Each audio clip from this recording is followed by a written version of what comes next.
Kamusta ka na? Ako ba'y iniisip mo pa? Baby ko, hanggang saan ang tamis ng iyong pagmamahal? Ako ba'y iyong mahihintay sa kabila ng ating mga away?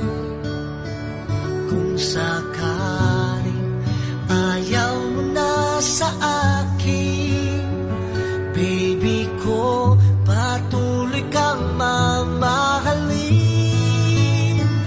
Kung sino man ang may kasalanan sa ating dalawa, kung sa tingin